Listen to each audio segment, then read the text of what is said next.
Mes parents ont préféré une croisière avec ma sœur à ma remise de diplôme de médecine.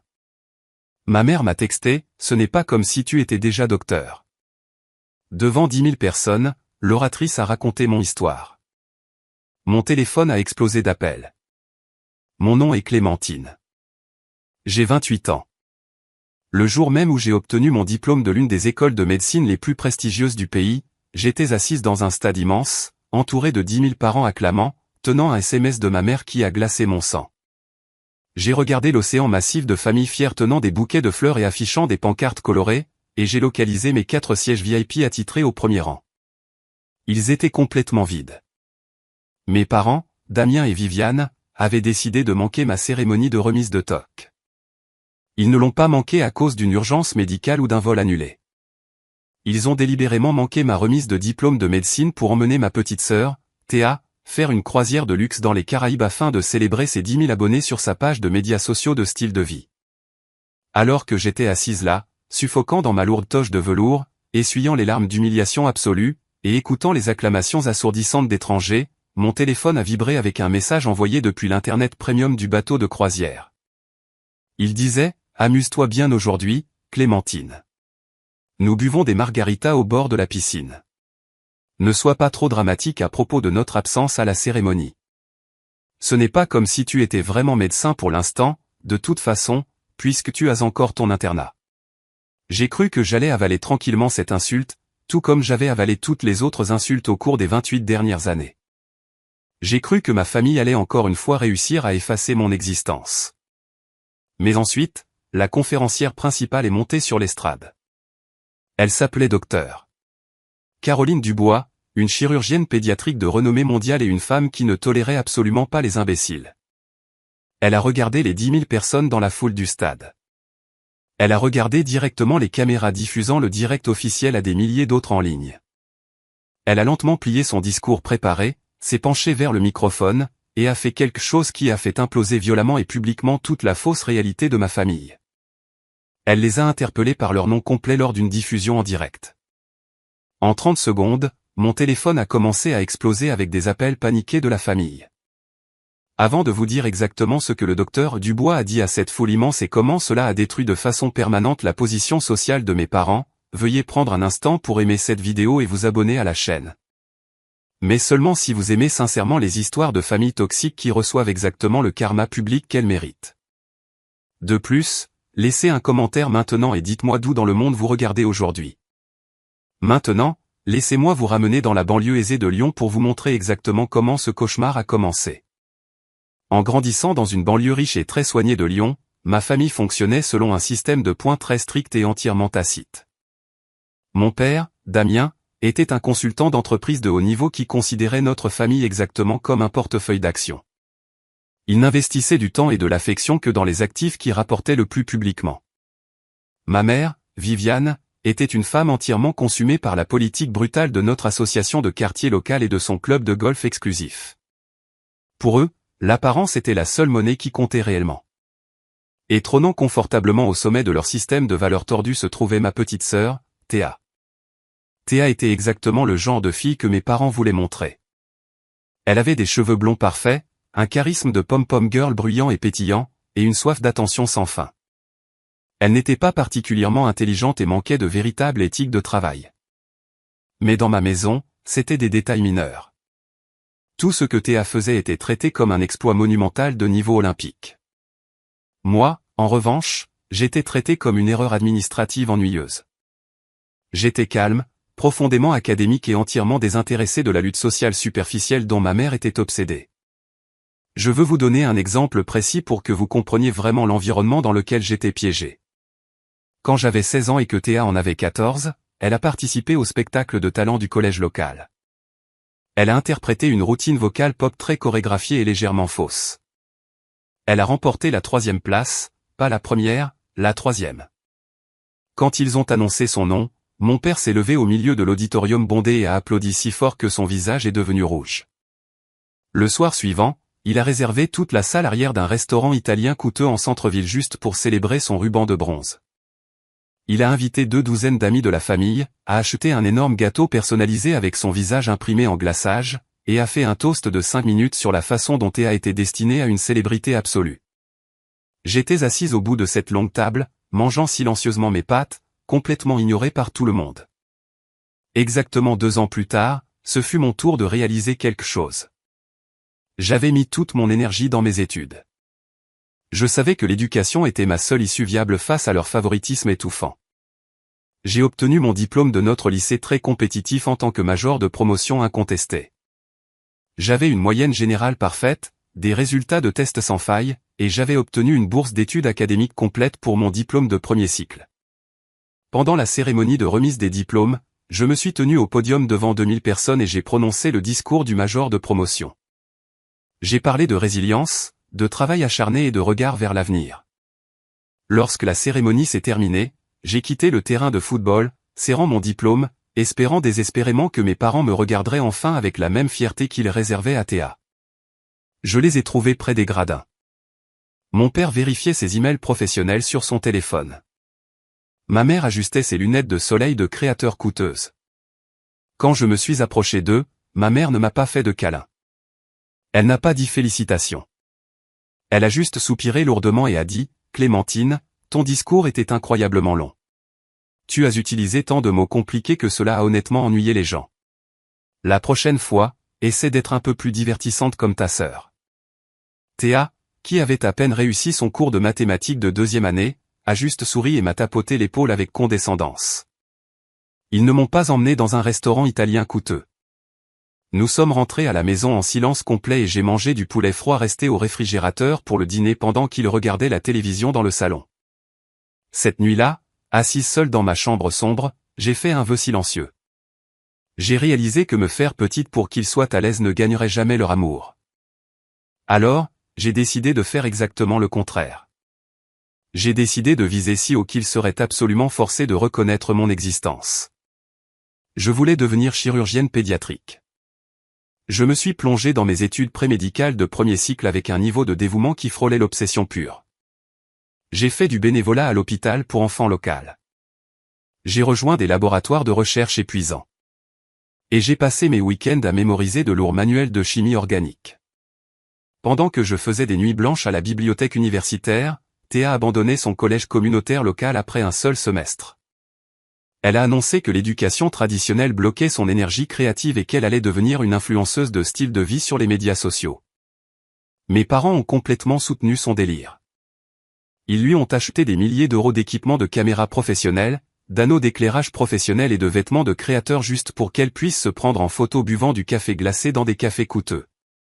Ils ont financé toute son existence, payant son loyer et son assurance auto pendant que je travaillais un emploi à temps partiel épuisant dans un café du campus juste pour payer mes frais de laboratoire de biologie de base. Je me suis convaincu qu'entrer dans une école de médecine prestigieuse serait la preuve ultime et incontestable de ma valeur. Je pensais que c'était la seule réussite qu'ils ne pourraient pas ignorer ou minimiser. J'ai survécu au goulot d'étranglement brutal de l'examen d'admission en faculté de médecine et aux voyages épuisants des circuits d'entretien médicaux. Enfin, un mardi après-midi pluvieux au début du printemps, j'ai reçu un email d'un des 5 meilleurs programmes médicaux du pays. C'était une lettre d'acceptation officielle. J'étais si incroyablement heureuse.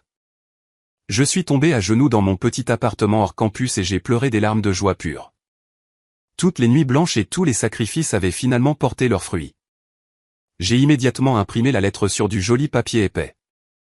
J'ai acheté une bonne bouteille de vin avec les 20 derniers euros de mon compte courant et j'ai conduit directement chez mes parents pour le dîner du dimanche.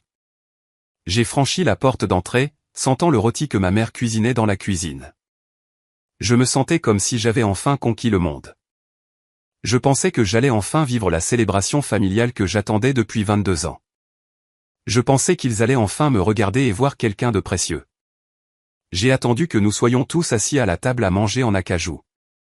Mon cœur battait contre mes côtes alors que je tendais la lettre d'acceptation immaculée à mon père, m'attendant à un immense câlin et à un toast fier. Mais au lieu de faire la fête, mes parents ont mis en œuvre une trahison financière si incroyablement profonde et si absolument dévastatrice qu'elle a failli détruire tout mon avenir avant même qu'il ne commence. J'étais assise à la table à manger en acajou, mon cœur battant contre mes côtes, attendant le moment parfait. La maison sentait le rôti de bœuf coûteux et le vin rouge. Mon père, Damien, était assis en bout de table, coupant sa viande avec des mouvements précis et agressifs d'un homme habitué à disséquer des concurrents d'entreprise. Ma mère, Viviane, bavardait au sujet d'une femme de son club de golf qui avait porté la mauvaise nuance de blanc à un déjeuner de charité. Théa ignorait complètement la conversation, tapant agressivement sur son téléphone, soupirant bruyamment de temps en temps pour s'assurer que tout le monde sache à quel point elle était occupée et importante. Lorsque les assiettes du dîner ont finalement été débarrassées, j'ai fouillé dans mon sac et j'ai sorti le dossier crème. À l'intérieur se trouvait la lettre d'acceptation officielle pour l'une des écoles de médecine les plus élitistes du pays, ainsi que le dossier d'aide financière standard.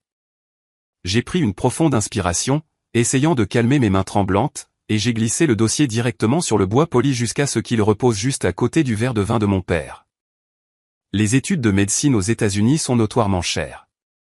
C'est une montagne financière presque impossible à gravir sans aide significative. Même avec les bourses académiques partielles que j'avais négociées avec acharnement, les frais de scolarité restants, les frais de laboratoire et les dépenses de subsistance de base nécessitaient des prêts d'études supérieures substantiels. Comme j'avais 22 ans et que j'avais passé toute ma vie adulte comme étudiante à temps plein, travaillant à des emplois au salaire minimum juste pour survivre, je n'avais pas l'historique de crédit établi nécessaire pour obtenir ces prêts massifs entièrement par moi-même. J'avais besoin d'un cosignataire parental. Je veux être absolument clair. Je ne demandais pas d'argent à mes parents. Je ne leur demandais pas de vider leurs économies pour payer mes frais de scolarité. Je leur demandais simplement d'attacher leur excellent score de crédit, bien gardé, à ma demande afin que je puisse légalement obtenir le financement dont j'avais besoin. Mon père a regardé le dossier. Il ne l'a pas ouvert.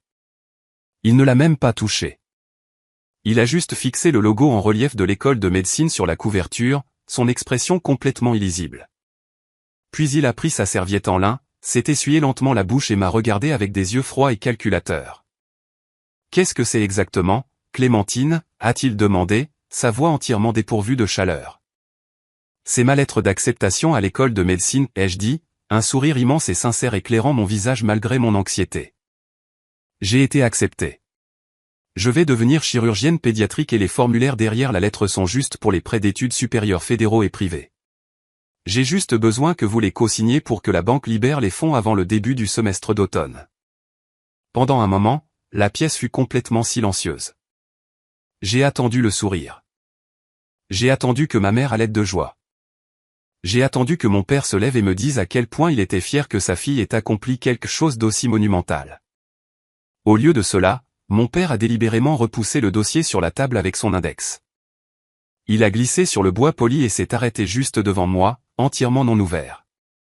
Nous ne pouvons pas assumer ce genre de responsabilité financière, Clémentine, a-t-il dit calmement, me parlant comme si j'étais une employée subalterne présentant une mauvaise campagne marketing.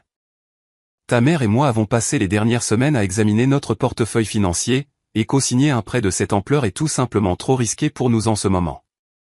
Tu vas devoir reporter ton inscription de quelques années jusqu'à ce que tu puisses te le permettre toi-même, ou tu dois trouver une voie professionnelle beaucoup moins chère. Je l'ai regardé, mon cerveau totalement incapable de comprendre ce qu'il disait. Risque ? J'ai répété, ma voix se brisant. Papa, ce n'est pas un risque. Je vais devenir médecin. Je rembourserai chaque centime de ces prêts moi-même dès que j'aurai terminé mon internat. J'ai juste besoin de ta signature pour passer la porte. Si je n'obtiens pas ce financement d'ici le mois prochain, je perds ma place dans le programme. Je perds tout ce pour quoi j'ai travaillé au cours des 4 dernières années. Ma mère a soupiré lourdement, faisant tournoyer son verre de vin. Ne lève pas la voix contre ton père, Clémentine, m'a-t-elle réprimandé, son ton dégoulinant d'agacement. Tu es incroyablement égoïste en ce moment. Tu ne penses qu'à toi et à tes petits projets scolaires coûteux. Tu dois comprendre que cette famille a d'autres priorités en ce moment. J'ai regardé ma mère avec une incrédulité absolue. D'autres priorités ? J'ai fait écho. Qu'est-ce qui pourrait être une priorité plus élevée que ta fille admise dans l'une des meilleures écoles de médecine du pays ? Théa a finalement levé les yeux de son téléphone. Elle m'a offert un sourire brillant et profondément condescendant. Eh bien, puisque tu demandes, a-t-elle gazouillé, rejetant ses cheveux blonds par-dessus son épaule. Je lance officiellement ma nouvelle boutique de style de vie et de bien-être en ligne le mois prochain. Ce sera une immense marque de style de vie. Je vais vendre des articles ménagers esthétiques et des suppléments de bien-être à mes abonnés, et maman et papa sont les principaux investisseurs. Mon père a hoché la tête fièrement, gonflant la poitrine. C'est exact, a-t-il déclaré. Nous avons décidé de liquider certains de nos actifs pour donner à ta sœur les 50 000 € de capital de démarrage dont elle a besoin pour lancer correctement sa marque.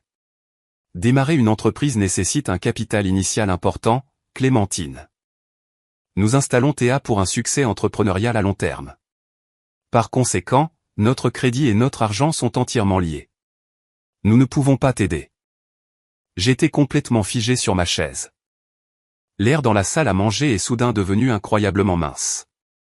Je ne pouvais pas respirer. J'ai regardé les trois assis là, si incroyablement suffisants, si entièrement convaincus de leur propre logique tordue. Ils étaient littéralement prêts à donner à ma sœur 50 000 € en argent comptant pour une boutique de vanité vouée à l'échec qu'elle abandonnerait inévitablement dans 6 mois. Mais ils ont absolument refusé de simplement signer leur nom sur un morceau de papier pour garantir mon diplôme de médecine. Ils étaient prêts à financer ces illusions, mais ils considéraient mon véritable génie tangible comme une responsabilité financière. Ce n'était pas une question d'argent. Ce n'était jamais une question d'argent. C'était une question de contrôle. C'était pour s'assurer que je ne surpasserais jamais leur enfant d'or. Je n'ai pas crié. Je n'ai pas pleuré.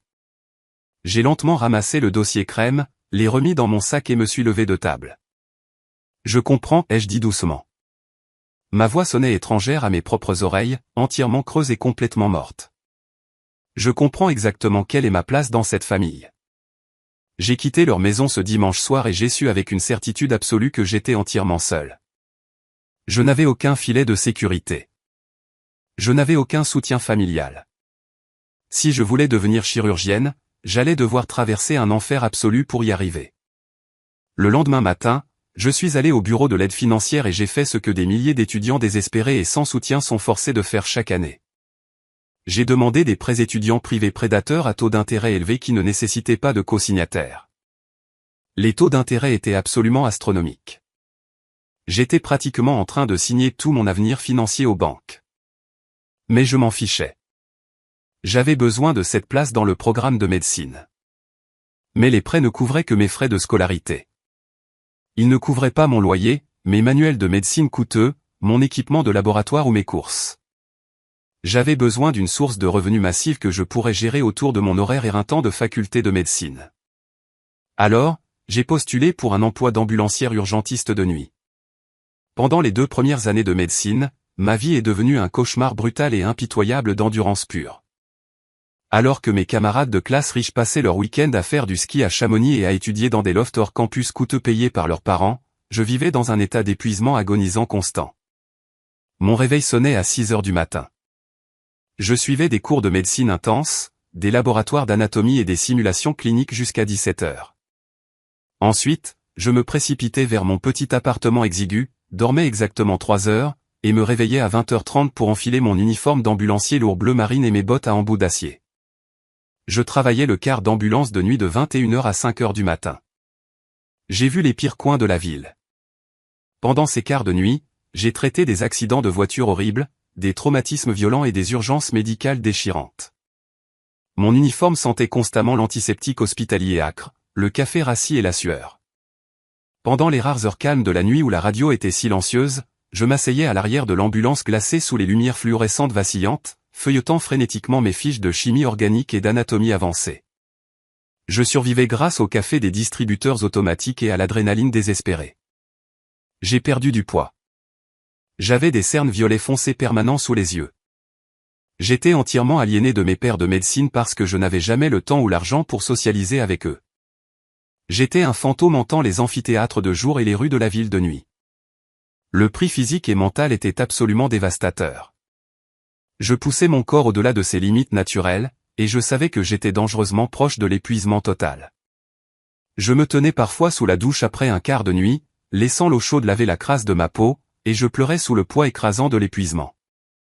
Mais chaque fois que je pensais abandonner, chaque fois que je pensais appeler mon père et admettre ma défaite, je me souvenais de son visage suffisant à la table à manger. Je me souvenais de Théa se vantant de sa boutique à 50 000 €. Et cette rage me nourrissait pour un autre jour. Le point de rupture est finalement arrivé pendant l'hiver de ma 2e année. Il était 4 heures du matin un mardi brutal. Mon ambulance venait de déposer un patient gravement traumatisé dans le plus grand hôpital universitaire de la région. J'étais complètement couverte de sueur. Mes mains tremblaient à cause d'un crash d'adrénaline et j'avais un examen massif de pharmacologie dans exactement 4 heures. Je me suis précipité dans la salle de pause des traumatismes chirurgicaux de l'hôpital, un endroit calme habituellement réservé aux médecins titulaires. J'avais juste besoin de 10 minutes de silence. Je me suis assise à une petite table, j'ai ouvert mon gros manuel de pharmacologie et j'ai essayé de forcer mes yeux flous à se concentrer sur les voies cellulaires, mais mon corps a simplement cédé. Ma tête est tombée en avant, reposant entièrement sur le manuel ouvert, et je me suis instantanément endormi d'un sommeil profond et épuisé. Je ne sais pas combien de temps j'ai été absente, mais je me suis réveillé avec un sursaut aigu, sentant la présence lourde et distincte de quelqu'un debout juste au-dessus de moi. J'ai frotté mes yeux, paniqué à l'idée d'être sur le point d'être renvoyé ou réprimandé pour avoir dormi dans une zone restreinte. J'ai levé les yeux et mon sang s'est figé dans mes veines.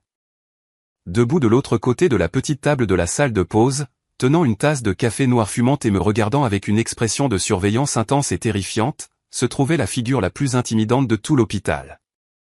C'était un moment qui allait entièrement modifier la trajectoire de ma carrière et me présenter à la famille que je méritais réellement. J'ai regardé dans les yeux du docteur. Caroline Dubois. Si vous ne savez pas qui est le docteur Dubois, vous devez comprendre qu'elle était une légende absolue dans la communauté médicale. Elle était la chef de la chirurgie pédiatrique de l'hôpital. Une femme qui a littéralement écrit les manuels que nous étudions. Et elle possédait une réputation d'être brillamment terrifiante. Elle ne tolérait pas l'incompétence. Elle renvoyait les internes pour être en retard de 5 minutes. Elle était intimidante, exigeante et commandait un respect absolu de la part de chaque personne qui traversait les couloirs de l'hôpital. Et elle me regardait actuellement pendant que je bavais sur un manuel de pharmacologie dans une salle de pause restreinte à 4 heures du matin. J'ai sauté de la chaise si vite que j'ai failli renverser la petite table. Mon cœur battait dans ma gorge. J'ai frénétiquement essayé de lisser mon uniforme d'ambulancier froissé, absolument certaine que ma carrière médicale était complètement terminée avant même d'avoir commencé. Je suis tellement désolé, docteur Dubois, ai-je bégayé, ma voix tremblante. Je viens de terminer un transport traumatique et j'avais un examen dans quelques heures. J'avais juste besoin de m'asseoir une seconde. Je pars tout de suite. Le docteur Dubois n'a pas cligné des yeux. Elle n'a pas crié. Elle a juste lentement baissé sa tasse de café et a regardé le gros livre ouvert sur la table. Elle a pointé un doigt parfaitement manucuré sur la page sur laquelle je dormais. Expliquer la voie cellulaire exacte et le mécanisme d'action d'un antagoniste des récepteurs bêta-1 adrénergiques dans le contexte d'un patient pédiatrique souffrant de tachycardie. Elle a commandé, sa voix nette et complètement sérieuse. Mon cerveau s'est complètement bloqué pendant une fraction de seconde, paralysé par la peur. Mais ensuite, les milliers d'heures que j'avais passées à étudier dans l'arrière glacé de l'ambulance ont pris le dessus. L'adrénaline a forcé mon esprit à se concentrer totalement. J'ai pris une profonde inspiration et j'ai récité la voix sans faute. J'ai détaillé la liaison compétitive, la réduction de l'adénosine monophosphate cyclique intracellulaire, la diminution de l'afflux d'ion calcium, et l'effet chronotrope négatif ultime sur le muscle cardiaque. J'ai parlé pendant 2 bonnes minutes sans m'arrêter, ma voix devenant plus stable à chaque mot. Quand j'ai eu fini, la petite salle de pause était complètement silencieuse. J'ai attendu qu'elle me dise de rassembler mes affaires et de quitter son hôpital. Au lieu de cela, la plus légère trace d'un sourire a touché le coin de sa bouche. Elle m'a regardé de haut en bas, prenant en compte mes bottes lourdes, mes cernes foncées et mon uniforme trop grand. Pourquoi une étudiante en médecine de 2e année travaille-t-elle un quart d'ambulance de nuit à temps plein, a-t-elle demandé. Parce que je dois payer mes propres frais, ai-je répondu honnêtement. Je n'ai pas gémi. Je ne me suis pas plainte de mes parents ou de ma sœur. J'ai simplement énoncé les faits. Je n'ai pas de co-signataire pour les prêts fédéraux, alors j'ai souscrit à des prêts privés à taux d'intérêt élevés pour les frais de scolarité. Le travail en ambulance paie mon loyer et achète mes manuels. Le docteur Dubois m'a fixé pendant un long moment de calcul. Elle a hoché la tête une fois, un mouvement net et décisif. Venez à mon bureau au 7e étage à 15 heures précises, Evans. Ne soyez pas en retard. Puis elle s'est retournée et est sortie de la salle de pause, me laissant là, complètement stupéfaite. J'ai passé mon examen de pharmacologie plus tard ce matin-là et j'ai obtenu 98%. À 14h58 précise, après m'être changé de mon uniforme d'ambulancier et avoir mis des vêtements professionnels, j'ai frappé à la lourde porte en bois du chef de la chirurgie pédiatrique. Le docteur Dubois m'a dit d'entrer. Elle était assise derrière un grand bureau vitré entouré de prix médicaux et de publications de recherche encadrées. Elle m'a fait signe de m'asseoir. J'ai consulté votre dossier académique ce matin, Clémentine, a-t-elle commencé, croisant les mains sur son bureau. Vous êtes actuellement classée 3e de votre promotion. Vos professeurs disent que vous êtes brillante, mais complètement aliénée de vos pairs parce que vous travaillez toujours. Vos notes cliniques sont impeccables, mais vous vous détériorez physiquement. Je peux voir l'épuisement dans vos yeux. Si vous continuez à travailler les quarts de nuit en ambulance, vous vous épuiserez avant même d'atteindre une résidence chirurgicale. Et ce serait un gaspillage massif de votre talent. J'ai baissé les yeux sur mes mains. Je sais, ai-je murmuré, mais je n'ai pas le choix. Vous en avez un maintenant, a dit le docteur Dubois calmement. J'étais assise là, dans le fauteuil invité en cuir, incapable de traiter l'ampleur de ce qu'elle me donnait. Mes parents, les personnes qui partageaient mon ADN, les personnes qui étaient censées me protéger et subvenir à mes besoins, avaient refusé de signer un simple bout de papier pour m'aider. Ils m'avaient abandonné pour financer la fausse boutique internet de ma sœur. Et voici qu'une parfaite inconnue, une chirurgienne de renommée mondiale, me jetait une bouée de sauvetage massive simplement parce qu'elle reconnaissait mon travail acharné. Le soulagement écrasant m'a submergé comme une vague. J'ai couvert mon visage avec mes mains et j'ai commencé à pleurer. Je ne pouvais pas arrêter les larmes. J'ai pleuré pour l'épuisement, pour la peur et pour la gratitude profonde que je ressentais à cet instant précis. Le docteur Dubois m'a tendu une boîte de mouchoirs. Elle ne m'a pas câliné, mais ses yeux étaient incroyablement gentils. Prenez le week-end pour dormir, Clémentine, a-t-elle dit doucement. Je vous attends au laboratoire de recherche lundi matin. Ce jour-là a changé toute la trajectoire de ma vie. J'ai démissionné de mon travail d'ambulancière et j'ai commencé à travailler pour le docteur Dubois. Au cours des 2 années suivantes, elle est devenue bien plus qu'une patronne ou une mentor. Elle est devenue la figure maternelle dont j'avais désespérément rêvé toute ma vie. Elle m'a poussé sans relâche dans le cadre académique, m'apprenant à penser comme une chirurgienne de classe mondiale. Mais elle se souciait aussi sincèrement de mon bien-être. Quand j'oubliais de déjeuner parce que j'étudiais trop, elle laissait tomber avec désinvolture un sandwich sur mon bureau. Quand j'ai excellé à mes rotations chirurgicales, elle m'a emmené dîner au restaurant pour célébrer, écoutant mes rêves et traitant mon ambition comme un cadeau précieux au lieu d'un fardeau ennuyeux. Avec le poids écrasant de la panique financière et de l'épuisement physique enfin levé de mes épaules, ma performance académique a explosé.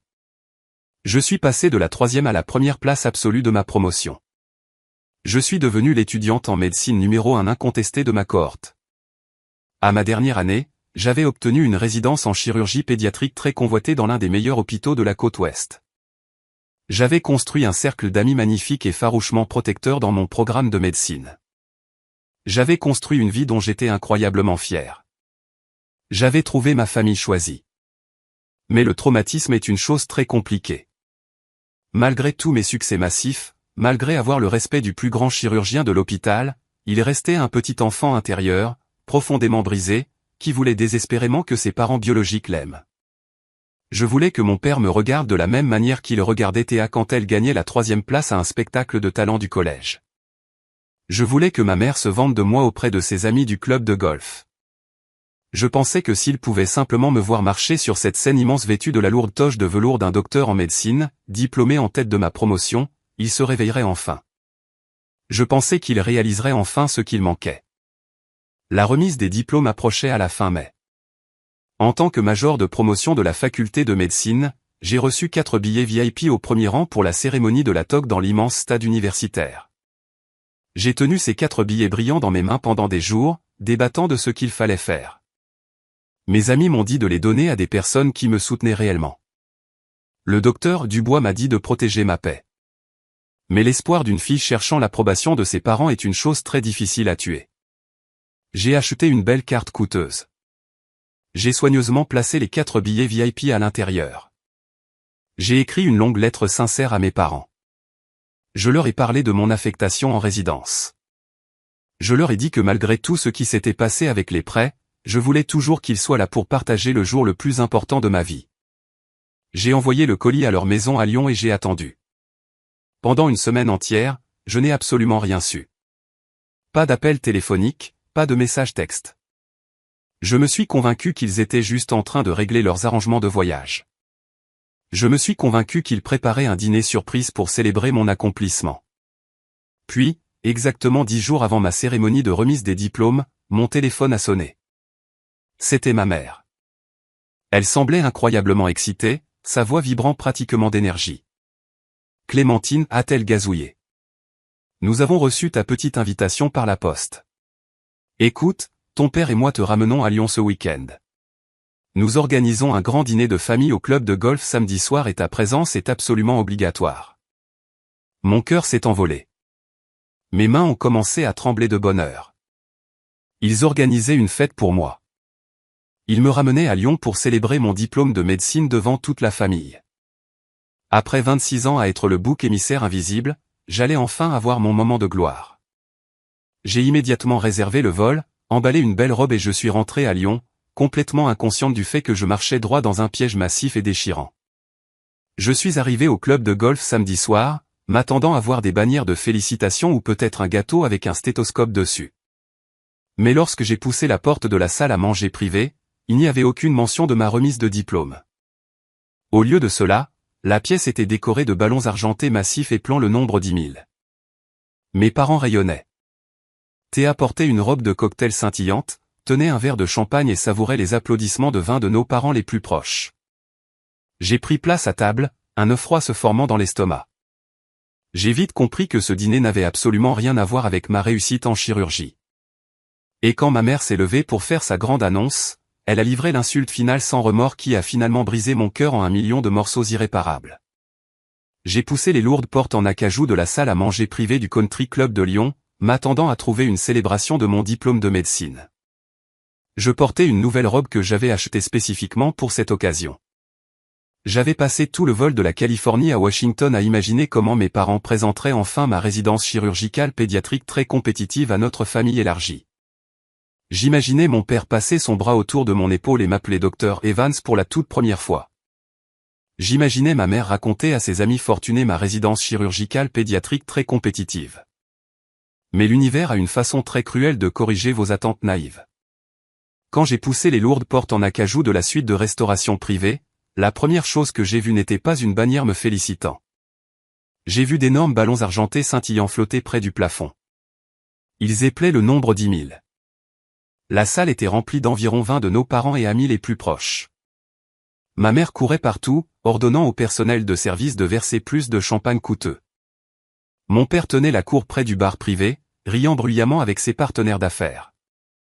Et assise au centre absolu de la pièce, portant une superbe robe de cocktail de créateur et tenant un anneau lumineux professionnel, se trouvait ma sœur Théa. Je me tenais dans l'embrasure de la porte, complètement figé. J'ai regardé les ballons. 10 000. Cela n'avait absolument aucun sens. Personne n'avait 10 ans.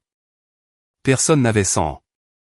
J'ai lentement marché dans la pièce et je me suis approché de ma tante Sophie, qui sirotait un martini près de l'entrée. « Que célébrons-nous » ai-je demandé doucement, mon cœur coulant lourdement dans mon estomac. Ma tante Sophie m'a regardé avec un sourire vif et entièrement sincère. « Oh, Clémentine, tu es arrivée » a-t-elle dit joyeusement. Nous célébrons Théa. Elle a finalement atteint 10 000 abonnés sur sa page de médias sociaux de style de vie ce matin. Ta mère a organisé tout ce dîner à la dernière minute pour la surprendre.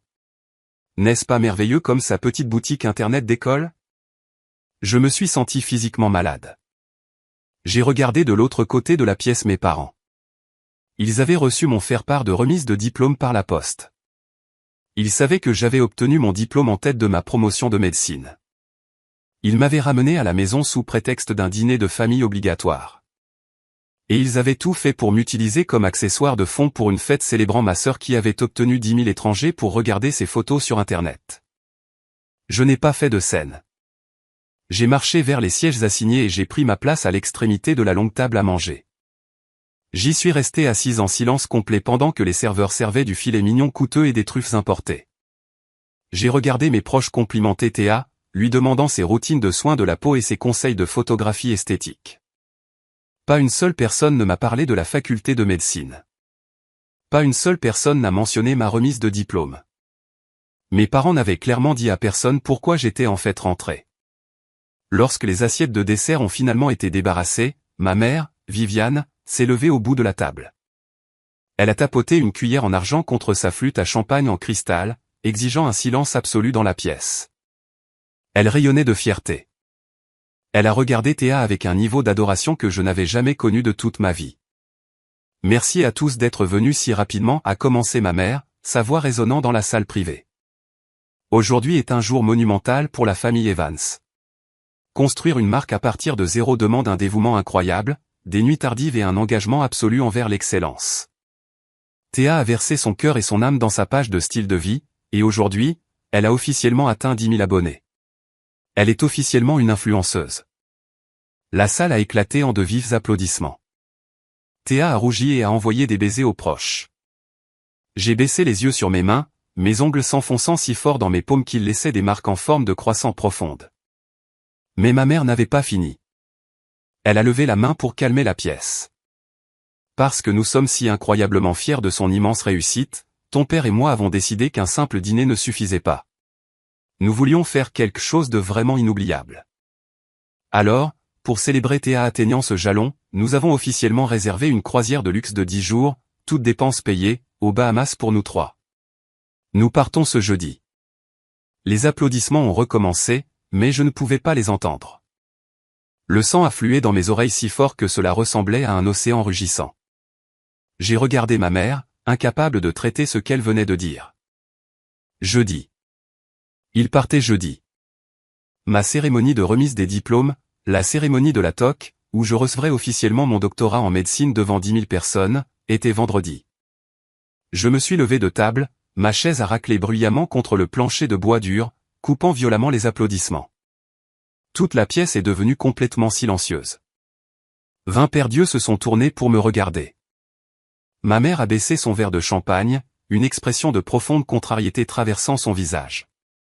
Clémentine, m'a-t-elle grondé doucement. Veuillez vous rasseoir. Vous interrompez le toast. La croisière part jeudi, ai-je dit, ma voix tremblant incontrôlablement. J'ai regardé directement mon père. Il me regardait avec une expression complètement vide. Ma remise de diplôme de médecine est vendredi. Vous avez les billets VIP. Je vous les ai envoyés la semaine dernière. Mon père a soupiré lourdement, passant une main dans ses cheveux grisonnants. Il a regardé autour de la pièce les proches jouant le rôle du parent patient et longtemps souffrant aux prises avec un enfant dramatique. Clémentine, s'il te plaît, ne fais pas de cela une histoire sur toi, a-t-il dit calmement. Nous avons reçu tes petits billets, mais nous avons dû faire un choix. Théa a travaillé incroyablement dur pour sa marque, et elle a désespérément besoin de contenu de plage de haute qualité pour sa page afin de maintenir son élan d'abonnés. La croisière n'était disponible que pour ces dates spécifiques. J'ai senti l'air quitter mes poumons. Vous manquez ma remise de diplôme de médecine? J'ai demandé, ma voix à peine un murmure. La remise de diplôme pour laquelle j'ai travaillé 4 ans, le diplôme que j'ai payé moi-même en travaillant de nuit en ambulance parce que vous avez refusé de m'aider. Vous la manquez pour que Théa puisse prendre des photos sur une plage. Théa a roulé des yeux de façon dramatique depuis l'autre côté de la table. Oh mon Dieu, Clémentine, arrête d'être une victime, a-t-elle gémi. C'est juste une stupide cérémonie. Tu vas littéralement juste mettre une robe ennuyeuse, monter sur scène et obtenir un morceau de papier. Ce n'est pas grave. Mon père a hoché la tête en entier accord. Ta sœur a raison, a-t-il déclaré froidement. C'est juste une formalité. Tu sais déjà que tu as réussi tes cours. Nous t'emmènerons dîner quand nous reviendrons des Bahamas. Maintenant, s'il te plaît, assieds-toi et arrête de gâcher la soirée spéciale de ta sœur. J'ai regardé les proches assis autour de la table. Ma tante Sophie avait l'air légèrement mal à l'aise, fixant sa serviette. Mon oncle Marc s'éclaircissait la gorge nerveusement, mais personne n'a dit un seul mot pour me défendre. Personne n'a souligné l'insanité stupéfiante de célébrer un jalon internet plutôt qu'un doctorat médical. Je n'ai pas crié. Je n'ai pas jeté mon verre de champagne. J'ai simplement fait l'expérience d'un moment de clarté totale et profonde. J'ai finalement compris qu'il n'y avait absolument rien que je puisse jamais faire pour que ces gens m'aiment. Si devenir une chirurgienne de premier plan ne suffisait pas à gagner leur respect, alors rien ne le ferait jamais. L'espoir qui m'avait poussé à revenir vers eux pendant 26 ans est complètement mort là, dans la salle à manger de ce club de golf. J'ai attrapé mon sac à main au dos de ma chaise. J'espère que vous passerez une merveilleuse croisière, ai-je dit doucement. Je me suis retourné et j'ai quitté la salle à manger privée, les laissant à leur ballon ridicule et à leur fausse réalité. J'ai pris un taxi directement pour l'aéroport, j'ai changé mon vol et je suis rentré en Californie cette nuit-là même. Je n'ai pas parlé à mes parents le reste de la semaine. J'ai complètement coupé mes émotions et je me suis concentré uniquement sur la préparation de ma remise de diplôme. Avance rapide à exactement une semaine plus tard. C'était un vendredi matin lumineux et beau. J'étais assise au premier rang de l'immense stade sportif universitaire. Je portais ma lourde toge doctorale en velours. Le tissu vert foncé drapé sur mes épaules, signifiant mon diplôme en médecine. Le stade était absolument rempli de 10 000 membres de la famille acclamant. Il y avait des parents tenant d'énormes bouquets de fleurs, des grands-parents pleurant des larmes de joie, et des frères et sœurs tenant des pancartes artisanales colorées. L'air bourdonnait d'un sentiment écrasant de fierté et de célébration. Et juste au milieu de toute cette joie immense et étouffante, j'étais assise entièrement seule. J'ai regardé les 4 sièges VIP directement à ma gauche. Ils étaient complètement vides. Mes parents ne les avaient pas vendus.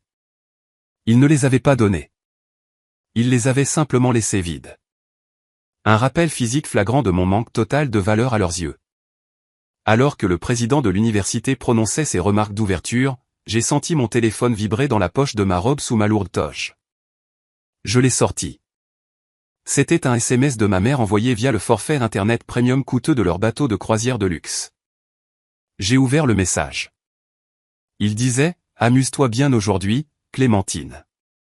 Nous buvons des margaritas au bord de la piscine. Le temps ici est absolument parfait. Ne sois pas trop dramatique à propos de notre absence à la cérémonie aujourd'hui. Ce n'est pas comme si tu étais vraiment médecin pour l'instant, de toute façon, puisque tu as encore ton internat. Théa dit, salut. J'ai fixé l'écran lumineux de mon téléphone. J'ai lu les mots encore et encore. Ce n'est pas comme si tu étais vraiment médecin pour l'instant. Ils ne pouvaient pas simplement m'abandonner. Ils devaient activement diminuer ma réussite même s'ils étaient à des milliers de kilomètres. Ils devaient s'assurer que je me sente petite. J'ai verrouillé mon téléphone, l'ai remis dans ma poche et j'ai fermé les yeux. J'ai pris une profonde inspiration tremblante, luttant de toutes mes forces pour empêcher les larmes de couler et de ruiner mon maquillage. Je me suis dit que j'allais avaler tranquillement cette humiliation.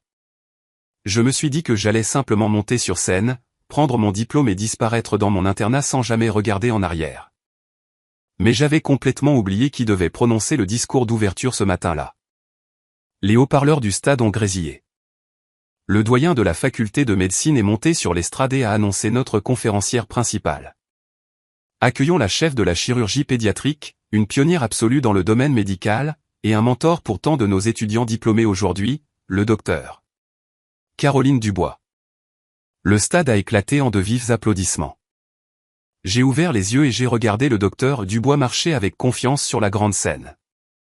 Elle portait sa propre tenue académique immaculée.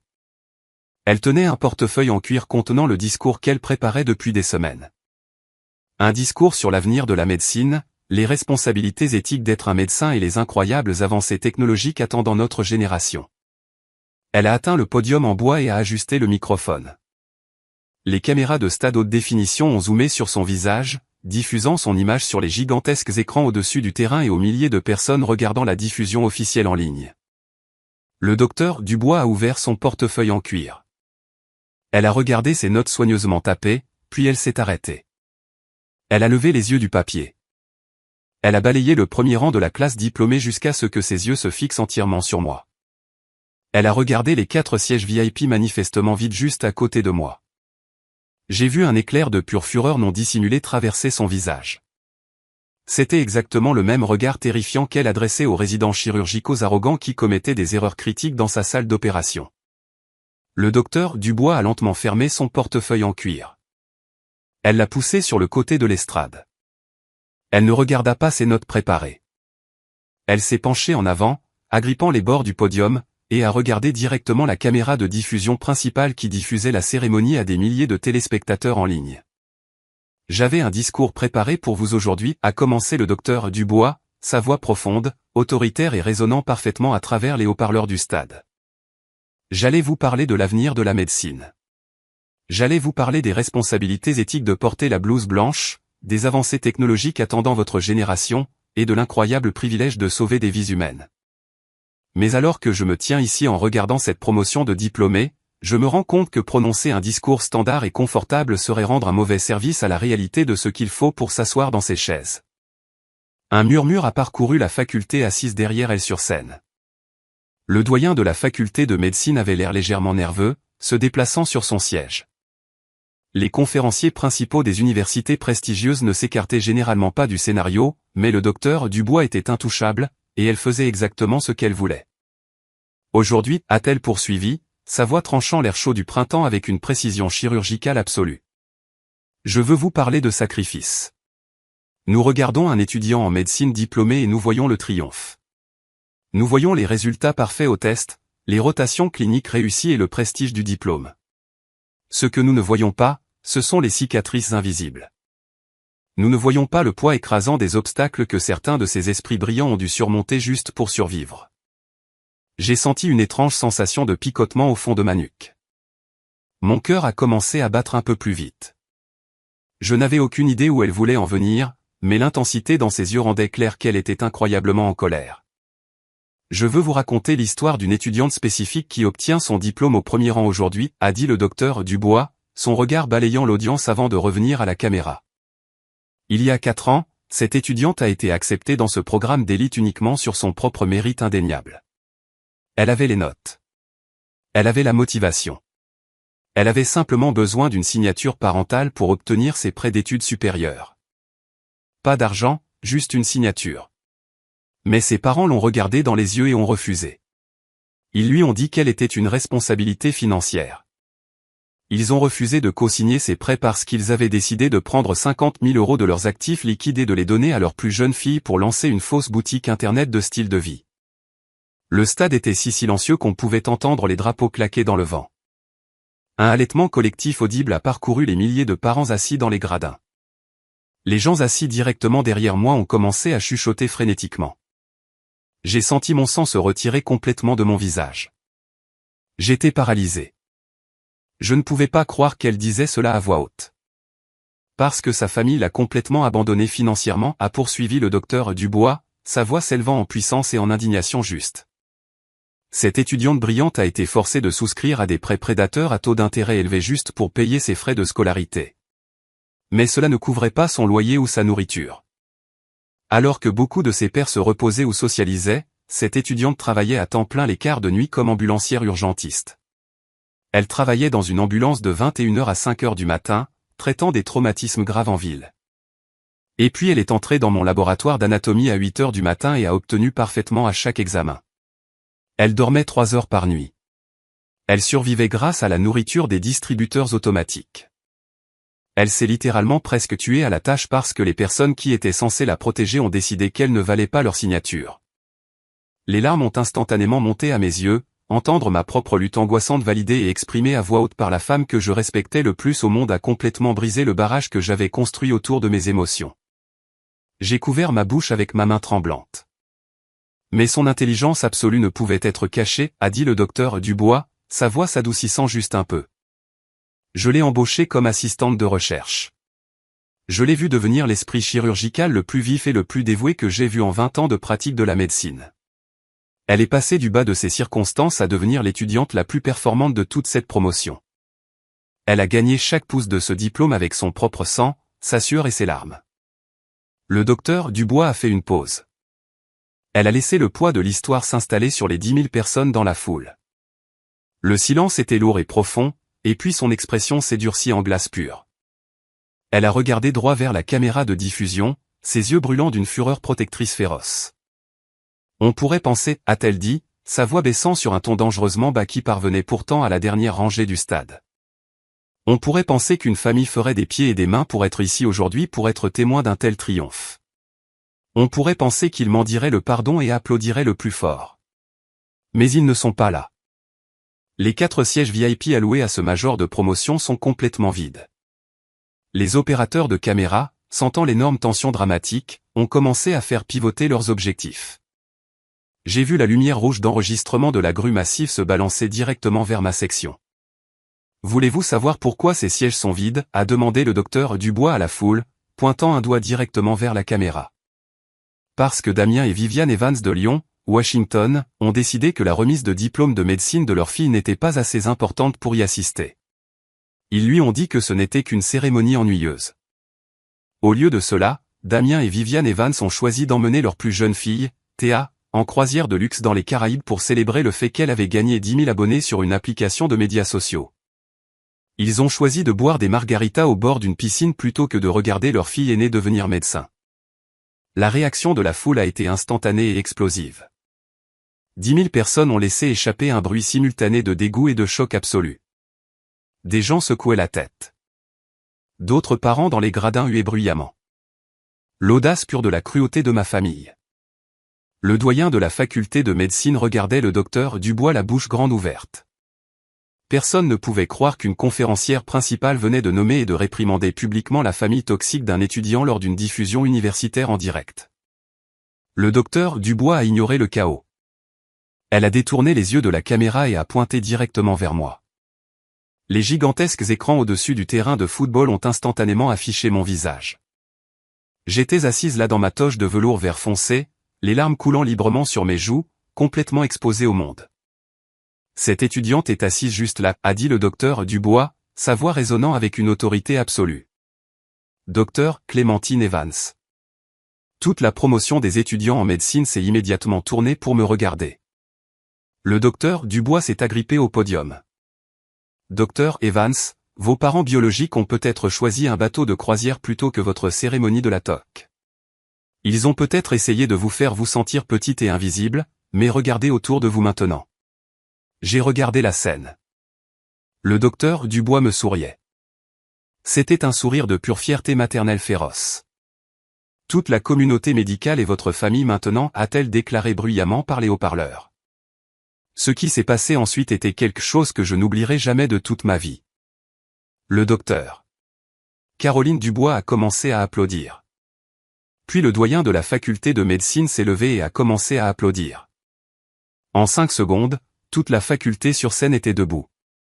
Puis les étudiants diplômés assis autour de moi se sont levés.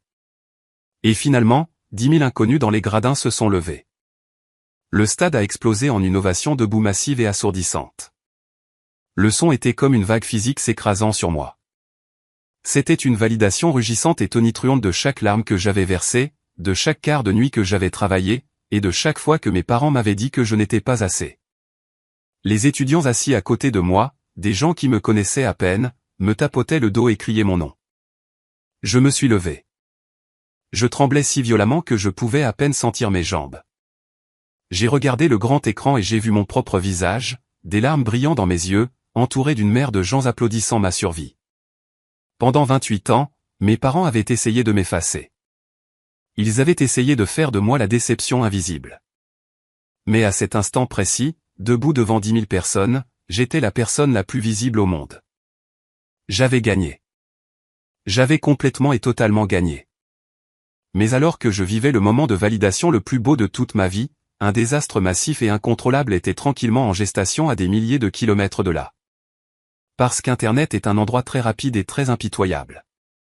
Alors que l'ovation debout commençait enfin à s'estomper, et que la cérémonie se poursuivait, je me suis rassise sur ma chaise et j'ai tendu la main vers la poche de ma toche pour prendre un mouchoir. Ma main a effleuré mon téléphone portable. Il était complètement chaud au toucher. Je l'ai sorti et j'ai regardé l'écran. Mon cœur a sauté un battement. J'avais 47 appels manqués. J'avais plus de 200 messages textes non lus. Et mon téléphone vibrait actuellement si violemment dans ma main qu'il semblait sur le point d'exploser. J'ai déverrouillé l'écran et ouvert mes messages. La diffusion en direct de la cérémonie de remise des diplômes n'était pas restée confinée à l'université. Le clip du docteur Dubois interpellant Damien et Viviane Evans de Lyon avait déjà été enregistré et partagé. Il avait atteint les mains de ma famille élargie, des clients d'entreprise de mon père et du cercle de son club de golf exclusif. La retombée virale avait officiellement commencé, et mes parents toxiques étaient entièrement piégés sur un bateau de croisière avec un internet incroyablement lent, totalement inconscients que leur réputation sociale parfaite était en train d'être réduite en cendres. J'étais assise sur la chaise du stade, le lourd velours vert de ma toche s'étalant autour de mes chevilles, fixant mon téléphone portable. L'écran était complètement submergé. Les notifications arrivaient si vite que le système d'exploitation était en retard. J'avais 47 appels manqués. J'avais plus de 200 messages textes non lus. Les petites bulles de notifications rouges sur mes applications de médias sociaux grimpaient dans les milliers. J'ai déverrouillé l'écran, mes mains tremblant encore après l'énorme ovation debout que je venais de recevoir. J'ai ouvert mes messages, m'attendant à quelques questions confuses. Ce que j'ai trouvé à la place était une explosion nucléaire massive de drame familial. La diffusion en direct de la cérémonie de la toque universitaire n'était pas restée dans les limites de la communauté médicale. Le clip vidéo du docteur Caroline Dubois regardant directement la caméra et interpellant publiquement Damien et Viviane Evans de Lyon avait été instantanément enregistré par un étudiant. Il avait été mis en ligne sur les médias sociaux. Et parce qu'Internet n'aime absolument rien de plus que d'exposer des personnes arrogantes et riches, l'algorithme l'avait récupéré et l'avait poussé directement dans la stratosphère virale. Il était arrivé à Lyon en quelques minutes. Le premier message que j'ai ouvert venait de ma tante Sophie. C'était un énorme bloc de texte envoyé entièrement en majuscules. « Clémentine, s'il te plaît, dis-moi que cette vidéo est une blague » a-t-elle écrit. « S'il te plaît, dis-moi que ta mère n'a pas vraiment abandonné ta remise de diplôme pour une croisière aujourd'hui. » Elle a continué, « Viviane a dit à toute la famille la semaine dernière que les remises de diplôme de médecine étaient strictement réservées aux étudiants et au corps professoral en raison de la capacité du stade. Elle nous a dit que tu leur avais spécifiquement demandé de ne pas venir parce que ce n'était qu'une formalité administrative ennuyeuse. Elle nous a juré que tu avais donné tes 2 billets VIP à tes professeurs. Ont-ils vraiment refusé de co-signer tes prêts étudiants pour que Théa puisse lancer cette stupide boutique internet? Nous regardons tous le direct en ce moment. Toute la famille est complètement horrifiée. Appelle-moi immédiatement. J'ai fixé le message. L'audace pure des mensonges de mes parents m'a finalement submergé. Ils ne m'avaient pas seulement abandonné. Ils avaient activement mené une campagne de relations publiques très calculée à Lyon pour s'assurer que personne ne saurait ce qu'ils avaient fait. Ils s'étaient dépeints comme des parents solidaires et compréhensifs qui respectaient simplement mes souhaits, tout en se faufilant vers un bateau de croisière de luxe. J'ai reculé du message de ma tante Sophie et j'ai ouvert le grand groupe de discussion de la famille élargie. C'était un bain de sang absolu. Mes tantes, oncles et cousins déchiraient mes parents. Mon oncle Robert avait envoyé un lien vers la vidéo virale avec un message qui disait « Je n'arrive pas à croire que je suis lié à des personnes qui traiteraient leur propre fille de cette façon. 50 000 € pour une fausse marque de style de vie, mais vous laissez Clémentine travailler de nuit en ambulance. Damien et Viviane, vous devriez avoir absolument honte de vous. » Mes cousins se joignaient à la conversation, qualifiant Théa de gâtée et d'enfant gâté. Des gens qui avaient souri à la fête des ballons des 10 000 abonnés de Théa il y a une semaine, exigeaient maintenant publiquement que mes parents répondent de leur cruauté. Mais la retombée n'était pas seulement contenue dans notre cercle de commérages familiaux. Mon père était un consultant d'entreprise de haut niveau. Toute sa carrière reposait sur l'image immaculée et digne de confiance de l'homme de famille. Il consultait pour de grandes sociétés financières, les conseillant sur l'éthique des entreprises et les relations publiques. J'ai ouvert une application de réseautage professionnel sur mon téléphone. La vidéo du docteur Dubois avait déjà été publiée là par plusieurs professionnels médicaux de premier plan discutant des barrières financières dans l'éducation médicale. L'un des plus grands clients d'entreprise de mon père avait commenté la vidéo. Le commentaire disait simplement « Est-ce le même Damien Evans qui dirige le cabinet de conseil de Lyon? Si oui, mon entreprise examinera nos contrats actuels. L'intégrité compte d'abord à la maison. » Toute la réputation professionnelle de mon père, le royaume qu'il avait passé 30 ans à construire sans pitié, était en train de brûler devant le monde entier. Et la plus grande ironie de tout était qu'ils étaient entièrement piégés sur un bateau massif au milieu de l'océan. 1 heure a passé. La cérémonie de remise des diplômes s'est officiellement terminée. Le stade a commencé à se vider alors que des milliers de familles heureuses se précipitaient sur le terrain pour prendre des photos et célébrer. J'étais debout près du bord de la Seine, tenant ma lourde pochette de diplôme en cuir, lorsque mon téléphone a soudainement vibré avec une sonnerie complètement différente. Le bateau de croisière avait dû finalement accoster dans un port aux Bahamas où ils avaient finalement acheté le forfait Internet satellite au débit premium parce qu'un barrage de messages de ma mère a soudainement inondé mon écran. J'ai ouvert le fil de discussion par SMS. Il n'y avait pas d'excuses. Il n'y avait aucun remords. Il n'y avait que la rage paniquée et aveugle d'une femme qui venait de réaliser que son masque parfait avait été complètement arraché. Clémentine Evans, qu'est-ce que tu as fait? A envoyé ma mère, les messages arrivant l'un après l'autre en succession rapide. Le téléphone de ton père explose. Ses partenaires commerciaux menacent de laisser tomber son cabinet de conseil. Ma tante Sophie m'appelle un monstre dans le groupe de discussion familiale. Comment oses-tu nous embarrasser comme ça lors d'une diffusion en direct public? Tu ruines le nom de notre famille. Tu dois réparer ça tout de suite. Tu dois publier des excuses publiques sur tes comptes de médias sociaux immédiatement. Dis à tout le monde que le docteur Dubois mentait complètement. Dis-leur que les 50 000 € étaient un prêt que Théa rembourse. Dis-leur que tu nous as dit de ne pas venir à la remise des diplômes. Répare ça, Clémentine, ou ton père va te couper de cette famille pour toujours. Je me tenais là sous le soleil chaud de Californie, lisant les mots frénétiques et désespérés d'une femme qui se souciait plus de son statut de club de golf que de la survie de sa propre fille. Il y a 10 ans, un tel message m'aurait envoyé dans une panique complète. J'aurais immédiatement rédigé des excuses. J'aurais accepté le blâme juste pour rétablir la paix. Mais je n'étais plus la fille effrayée et invisible de 16 ans mangeant du poulet froid dans la cuisine. J'avais survécu au quart de nuit en ambulance. J'avais survécu aux rotations chirurgicales brutales. J'avais gagné le respect des plus grands esprits médicaux du pays. J'ai fouillé dans le sac de vêtements que j'avais apporté au stade. Je l'ai ouvert et j'ai sorti la blouse de médecin blanche, nette et parfaite. J'ai glissé mes bras dans les manches. Le tissu était lourd et impeccable. J'ai regardé la poche de poitrine. Cousu dans le tissu en broderie bleu marine foncée et élégante se trouvaient les mots « Docteur Clémentine Evans, MD, département de chirurgie pédiatrique ». J'ai regardé le message de ma mère exigeant des excuses. Je ne me sentais pas en colère. Je n'avais pas le besoin de discuter avec elle. Je ressentais juste une pitié profonde et accablante pour eux. Ils étaient si piégés dans leur fausse réalité superficielle qu'ils ne pouvaient même pas reconnaître l'ampleur de ce qu'ils avaient perdu. Je n'ai pas tapé un seul mot en réponse. J'ai simplement appuyé sur la petite icône d'information dans le coin supérieur droit de son profil de contact. J'ai fait défiler jusqu'au bas de l'écran. J'ai appuyé sur le bouton qui disait « Bloquer cet appelant ». Je suis allé au profil de contact de mon père. J'ai appuyé sur « Bloquer ». Je suis allé au profil de contact de Théa. J'ai appuyé sur bloquer.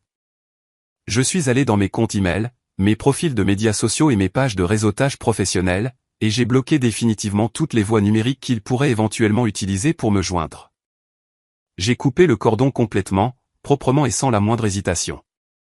J'ai remis mon téléphone dans la poche de ma blouse blanche. J'ai pris une profonde inspiration de l'air printanier. Pour la première fois en 28 ans, ma poitrine n'était pas serrée. Le poids étouffant des attentes de ma famille et de leur amour conditionnel avait entièrement disparu. J'ai quitté cet immense stade seul, mais je ne m'étais jamais sentie plus puissante de toute ma vie.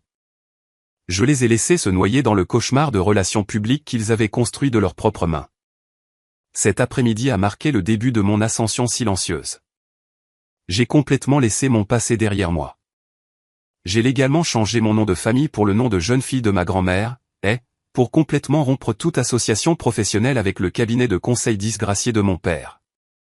J'ai déménagé hors de l'État pour commencer mon internat chirurgical incroyablement exigeant dans l'un des principaux hôpitaux pour enfants du pays. Je me suis entièrement consacré à ma carrière. Je me suis spécialisé en chirurgie cardio-thoracique pédiatrique, ce qui est largement considéré comme l'un des domaines médicaux les plus complexes, à enjeux élevés et impitoyables au monde. Je passais mes journées à opérer des nourrissons atteints de malformations cardiaques graves, tenant leur petit cœur fragile dans mes mains, et leur donnant littéralement une seconde chance de vivre. Au cours des 5 années suivantes, j'ai bâti une réputation professionnelle absolument intouchable. Je suis devenue la chirurgienne titulaire la plus jeune de l'histoire de mon département hospitalier. J'ai publié des recherches cliniques révolutionnaires sur les réparations de valves congénitales. J'ai acheté une belle maison moderne surplombant l'océan. J'ai construit un cercle d'amis farouchement loyaux et aimants qui sont devenus ma véritable famille choisie. J'ai atteint une indépendance financière, émotionnelle et professionnelle complète. Au cours de ces 5 années de succès massif, j'ai maintenu un contact strict et absolu avec ma famille biologique. Je n'ai jamais débloqué leur numéro. Je n'ai jamais consulté leurs pages de médias sociaux. Je les ai simplement laissés s'estomper dans un souvenir lointain et désagréable. J'entendais parfois des rumeurs par l'intermédiaire d'un cousin qui s'était également éloigné de la famille. La vidéo virale de remise des diplômes avait causé des dommages permanents à la carrière de mon père. Plusieurs grands clients d'entreprise avaient abandonné son cabinet de conseil, invoquant un manque d'alignement éthique, le forçant à réduire considérablement la taille de son entreprise et de leur style de vie luxueux. Quant à Théa, sa grande carrière d'influenceuse s'était complètement effondrée. Internet s'était rapidement lassé de ses publications esthétiques superficielles, et sa boutique de bien-être avait fait faillite en un an, drainant entièrement les 50 000 € que mes parents avaient volés à mon avenir. Elle avait fini par épouser un homme aussi arrogant et paresseux qu'elle, un type qui ne pouvait pas garder un emploi stable. Il vivait actuellement dans la chambre d'amis de mes parents, dépendant entièrement des économies décroissantes de mon père pour survivre. Ils étaient un désastre complet, entièrement piégés dans une toile de leur propre droit et de ruine financière. Et j'étais complètement libre d'eux. Mais l'univers a un sens de l'humour incroyablement ironique. Juste au moment où vous pensez avoir entièrement fermé un chapitre, l'univers vous obligera parfois à rouvrir le livre juste pour tester vos limites. 5 ans après cette cérémonie de remise de diplôme explosive, Théa a donné naissance à une petite fille. Et peu de temps après sa naissance, les médecins ont découvert que ma nouvelle nièce avait une malformation cardiaque congénitale grave et incroyablement rare. C'était une condition si complexe et si dangereuse que les chirurgiens locaux de Lyon ont refusé d'opérer. Ils ont dit à ma famille terrifiée qu'il n'y avait qu'une seule équipe chirurgicale sur toute la côte ouest qualifiée pour réparer une malformation de cette ampleur. Ils ont organisé un transport médical d'urgence. Mes parents et Théa ont pris un avion complètement paniqué, désespérés et se précipitant vers le meilleur centre de cardiologie pédiatrique de la région. Ils volaient directement vers mon hôpital. Et parce que j'opérais désormais exclusivement sous mon nom légalement changé, Dr Clémentinet, ils n'avaient absolument aucune idée que la spécialiste brillante et très recherchée sur laquelle ils comptaient désespérément pour sauver la vie de leur bébé était exactement la même fille qu'ils avaient abandonnée pour une croisière de luxe. Il y a 5 ans. L'aile de chirurgie cardio-thoracique pédiatrique d'un grand hôpital est un monde complètement différent du reste du bâtiment. C'est un environnement construit entièrement sur une précision absolue, des enjeux élevés et un silence assourdissant.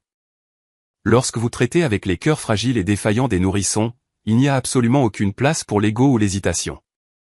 À ma 5e année en tant que chirurgienne titulaire, j'avais complètement maîtrisé cet environnement. J'opérais sous mon nom légalement changé, Dr Clémentinet. Pour mes collègues et mes patients, j'étais une spécialiste brillante et farouchement dévouée qui réalisait des miracles quotidiennement. Ils ne savaient absolument rien de la fille terrifiée et invisible de Lyon. J'avais construit une forteresse impénétrable autour de ma nouvelle vie, et je croyais honnêtement que les lourdes portes en acier de mon passé étaient définitivement verrouillées pour toujours. Mais les familles toxiques sont comme un virus profondément dormant. Juste au moment où vous pensez que votre système est complètement débarrassé d'elles, elles trouvent un moyen de refaire surface violemment.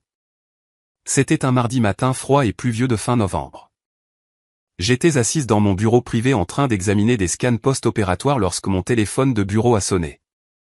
C'était le coordinateur en chef des admissions pour l'unité de transport néonatal d'urgence. Elle m'a dit qu'un vol de vie critique était en cours d'arrivée depuis un hôpital régional de Lyon. Un nouveau-né de sexe féminin avait été délivré il y a seulement 48 heures et avait été immédiatement diagnostiqué avec une malformation cardiaque congénitale grave et extrêmement rare connue sous le nom de transposition des gros vaisseaux. Essentiellement, les 2 artères principales quittant le cœur du bébé étaient complètement inversées, pompant du sang non oxygéné dans tout son minuscule corps. C'était une condition fatale sans intervention chirurgicale immédiate et hautement spécialisée. Les équipes chirurgicales locales dans l'État de Washington avaient jeté un coup d'œil à l'échocardiogramme et avaient refusé d'opérer. La malformation était beaucoup trop complexe et le nourrisson se détériorait rapidement. Ils ont dit à la famille terrifiée qu'il n'y avait qu'un seul centre de cardiologie pédiatrique sur toute la côte ouest avec les statistiques de survie et l'expertise chirurgicale spécifique requise pour effectuer l'opération de changement artériel. Ils ont organisé un vol médical d'urgence immédiat vers notre hôpital en Californie.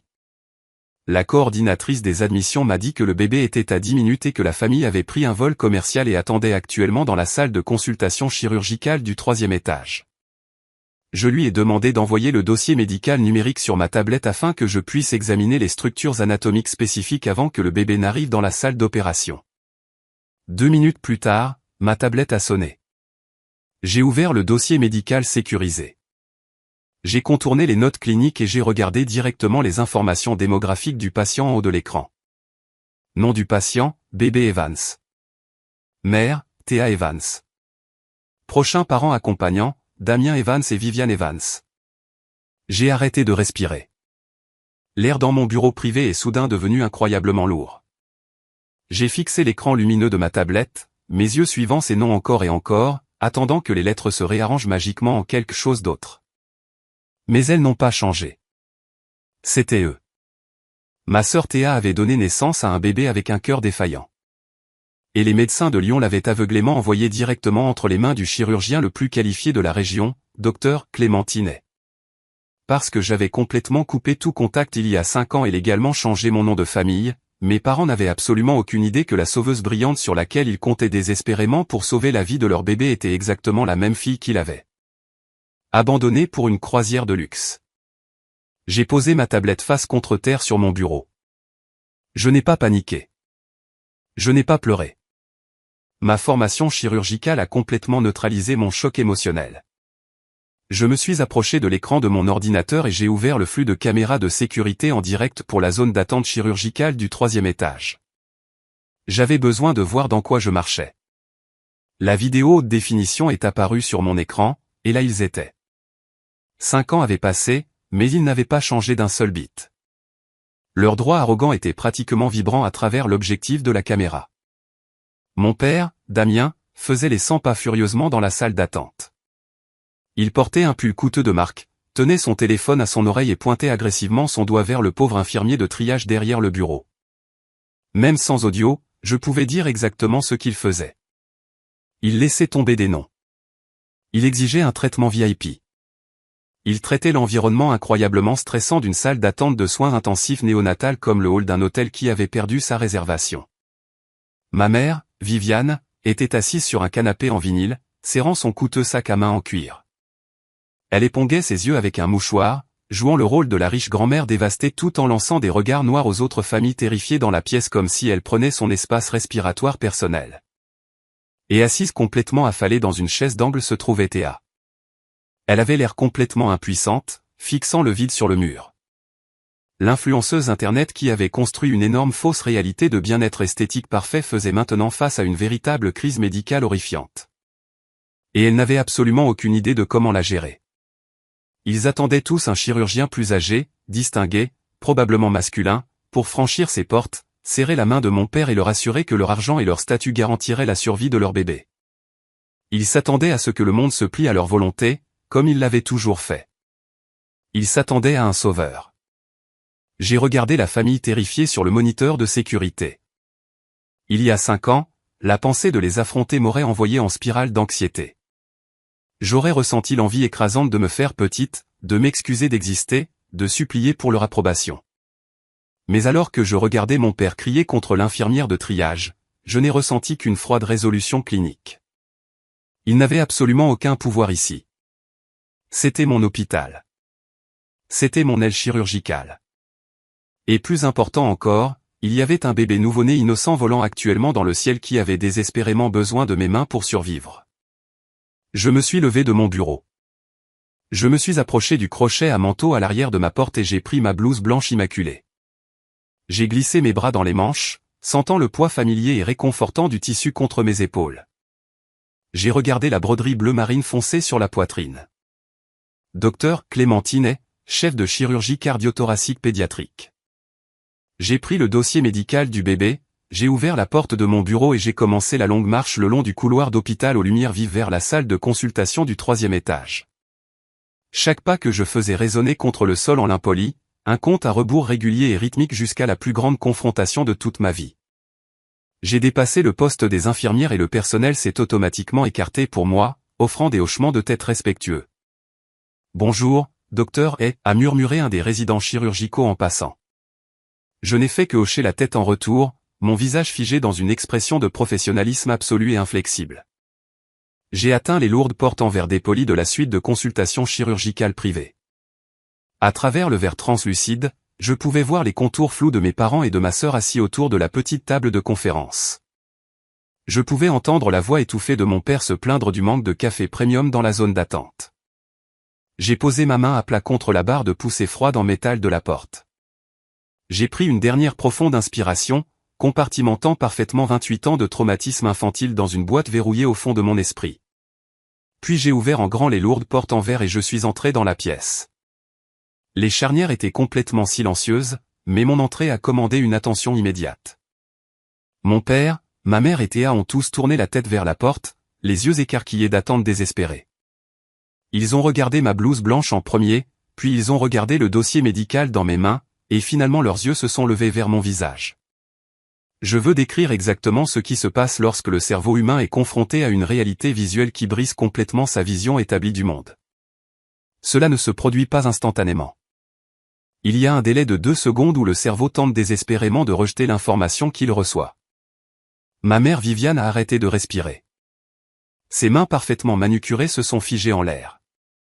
Toute la couleur a instantanément disparu de son visage, la laissant paraître complètement grise et vide sous les dures lumières fluorescentes de l'hôpital. Elle a laissé échapper un halètement étranglé aigu, se serrant la poitrine comme si elle venait d'être frappée physiquement. Mon père, Damien, a littéralement fait un pas en arrière, la mâchoire tombée, dépouillant entièrement son arrogance de consultant d'entreprise. Ses yeux ont balayé sauvagement la petite pièce comme s'il cherchait des caméras cachées. Il a regardé mon visage, puis le nom brodé sur son manteau, puis à nouveau mon visage, son cerveau complètement court-circuité. Théa est restée assise sur sa chaise, ses mains couvrant sa bouche. Clémentine, a-t-elle murmuré, sa voix tremblant si violemment qu'elle a à peine émis un son. Tu es le chirurgien en chef. Je n'ai pas offert un sourire chaleureux. Je ne me suis pas avancé pour les embrasser. Je suis restée parfaitement droite, ma posture rayonnant l'autorité absolue d'une femme qui contrôlait la pièce. Je suis le docteur et, ai-je dit, ma voix lisse, froide et entièrement professionnelle. Je suis le chirurgien cardiothoracique pédiatrique titulaire, et j'ai examiné l'échocardiogramme de votre fille. Le son de ma voix, calme et faisant autorité, a semblé les faire violemment sortir de leur choc initial. Mais au lieu de ressentir de la honte ou des remords pour la façon horrible dont ils m'avaient traité il y a 5 ans, le narcissisme profondément ancré de ma mère s'est instantanément manifesté. Elle a vu ma blouse blanche. Elle a vu mon autorité. Et elle a immédiatement essayé de tirer parti de notre lien biologique pour obtenir le traitement VIP auquel il pensait avoir droit. Elle a sauté du canapé en vinyle, des larmes coulant sur son visage, et a complètement changé son récit en une fraction de seconde. Elle a écarté les bras, essayant de se précipiter dans la pièce pour me tirer dans un câlin théâtral profondément émotionnel. Oh, Clémentine, Dieu merci, a-t-elle sangloté bruyamment, sa voix résonnant dans la petite pièce. Dieu merci, c'est toi. C'est la famille. Tu vas sauver ta petite nièce. Nous sommes tellement désolés pour le passé. Vraiment. Nous avons toujours su que tu serais un médecin brillant. Tu dois nous aider, Clémentine. Tu dois donner à Théa les meilleurs soins possibles. Nous avons besoin d'une salle de récupération privée, et ton père veut être informé toutes les heures pendant la chirurgie. Elle était à moins d'1 mètre de moi, ses bras tendus pour réclamer la même fille qu'elle avait autrefois qualifiée de responsabilité financière et de déception ennuyeuse. Elle essayait d'effacer des décennies d'abus par une seule étreinte manipulatrice simplement parce qu'elle avait besoin de quelque chose de moi. Je n'ai pas reculé. Je n'ai pas élevé la voix. J'ai simplement levé ma main droite, ma paume à plat devant moi comme un mur de briques solides, l'arrêtant net. Ma mère a tressailli physiquement, interrompant son approche dramatique. Elle a regardé ma main levée, complètement stupéfaite que je refuse de jouer le rôle de la fille obéissante et pardonnante. Mon père a gonflé la poitrine, sa colère s'enflammant instantanément pour protéger sa femme. Clémentine, baisse ta main, a-t-il lancé, sa voix redevenant le ton arrogant qu'il utilisait pour me discipliner quand j'étais adolescente. J'ai baissé ma main. J'ai regardé les 3 debout dans mon hôpital exigeant un traitement spécial, exigeant le pardon, et exigeant que j'oublie instantanément la douleur angoissante qu'ils m'avaient causée simplement parce que c'était pratique pour eux. Le piège était parfaitement tendu, et il était enfin temps de délivrer l'échec et mat absolu et dévastateur. J'ai gardé ma main droite levée à plat en l'air entre nous. Le silence dans la petite salle de consultation était si absolu qu'on pouvait entendre le faible bourdonnement mécanique du système de ventilation de l'hôpital. Ma mère, Viviane, fixait ma main comme si c'était une arme physique. Pendant toute ma vie, elle avait utilisé l'affection physique et la chaleur émotionnelle comme une monnaie très conditionnelle. Elle ne la dispensait que lorsque j'avais fait quelque chose pour augmenter son statut social de quartier, et elle la retirait violemment dès que je devenais un inconvénient pour son esthétique parfaite. Elle croyait honnêtement qu'elle pouvait simplement rallumer le robinet de l'amour maternel et laver 28 ans de négligence délibérée par une seule étreinte théâtrale. « Baisse tes bras », ai-je dit doucement. La température dans ma voix a fait chuter la pièce de 10 degrés. Nous ne faisons pas ça aujourd'hui. Nous n'allons pas prétendre que les 5 dernières années ne se sont pas produites juste parce que tu es soudainement terrifiée et assise à l'intérieur de mon hôpital. Mon père, Damien, a instantanément senti son autorité absolue lui échapper. Il s'est avancé directement devant ma mère, gonflant la poitrine, essayant de m'intimider physiquement, exactement comme il le faisait quand j'étais adolescente, mendiant pour les frais de scolarité. Son visage est devenu rouge de colère. C'était un homme qui était entièrement habitué à acheter sa sortie de toute conséquence. Il était habitué à intimider les serveurs, à harceler les cadres subalternes et à contrôler ses filles par la menace constante de ruine financière. Mais debout dans mon aile chirurgicale, dépouillé de son chéquier et de son levier d'entreprise, il était complètement impuissant. « Clémentine » a-t-il aboyé, sa voix vibrant d'une rage toxique familière. « Baisse ta main tout de suite et montre un peu de respect à ta mère. Nous avons volé à travers le pays parce que ta nièce nouveau-née est en train de mourir. Nous sommes ta famille. Tu vas nous traiter comme des VIP. Tu vas nous trouver une suite d'attente privée et tu vas réparer ce bébé immédiatement. Tu me comprends ? » J'ai regardé l'homme qui avait ri de mes rêves et avait froidement refusé de co-signer mes prêts de faculté de médecine. Il essayait de commander un chirurgien en chef dans son propre département de chirurgie thoracique. Je n'ai pas bronché. Je n'ai pas reculé.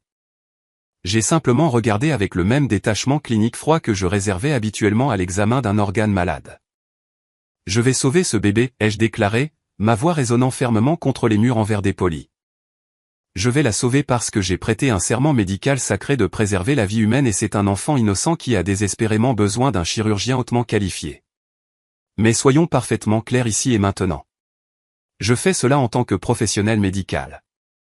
Je ne le fais pas en tant que votre fille et je ne le fais certainement pas en tant que votre famille. Théa a laissé échapper un sanglot haletant de sa chaise en vinyle. Elle m'a regardé, les yeux grands ouverts de terreur absolue, réalisant enfin que la sœur calme et invisible qu'elle avait moquée et rabaissée toute sa vie détenait maintenant littéralement le cœur battant de son bébé nouveau-né entre ses mains. L'influenceuse internet enfant d'or n'avait aucun pouvoir ici. J'ai regardé directement Théa, puis retourné vers mes parents furieux. Voici les règles, ai-je dit, en les énumérant sur mes doigts. Vous n'aurez pas de suite VIP privée. Vous vous assiérez plus loin dans la salle d'attente chirurgicale commune standard, comme toutes les autres familles terrifiées de cet hôpital. Vous ne recevrez pas de mise à jour personnalisée horaire de ma part. Vous recevrez les mises à jour standards du personnel infirmier chirurgical. Et une fois que cette opération sera terminée et que le bébé sera médicalement stabilisé, vous serez complètement banni de ma pratique clinique privée. Vous consulterez l'un de mes collègues juniors. Vous avez perdu le privilège de mon temps personnel il y a 5 ans. Mon père vibrait pratiquement d'indignation. Tu ne peux pas nous faire ça, a-t-il crié, faisant un autre pas menaçant en avant. Tu ne peux pas nous traiter comme des étrangers. Tu es notre fille. Tu es médecin. Tu as une obligation éthique envers nous. Je l'ai regardé. J'ai laissé un sourire lent et glacé se répandre sur mon visage. J'ai pensé au message exact que ma mère m'avait envoyé depuis le pont ensoleillé de ce bateau de croisière de luxe alors que j'étais assise complètement seule dans un stade de 10 000 personnes. Le piège était parfaitement tendu, et j'ai délivré l'échec et mat absolu et dévastateur. Pourquoi t'inquiètes-tu de la façon dont je te traite ? J'ai demandé, penchant légèrement la tête. Après tout, ce n'est pas comme si j'étais vraiment médecin pour l'instant, de toute façon. J'ai encore mon internat à finir, n'est-ce pas ? Les mots les ont frappés comme un train de marchandises physiques. Ma mère a halté, couvrant sa bouche avec ses 2 mains alors que le souvenir de son propre message cruel s'écrasait violemment sur elle. La bouche de mon père s'est ouverte et fermée, mais absolument aucun son n'en est sorti. Il était complètement paralysé par sa propre cruauté recyclée. Ils n'avaient absolument plus rien à dire. Leur propre arrogance avait complètement détruit leur levier. J'ai tourné mon dos sur eux. J'ai poussé les lourdes portes en verre de la salle de consultation et je suis sorti dans le couloir vivement éclairé. Je n'ai pas regardé en arrière pour voir s'ils pleuraient. Je suis allé directement à la salle de lavage chirurgical. Je me suis tenu devant l'évier en acier inoxydable, laissant l'eau chaude et savonneuse et le savon antibactérien dur laver les ombres persistantes de mon enfance.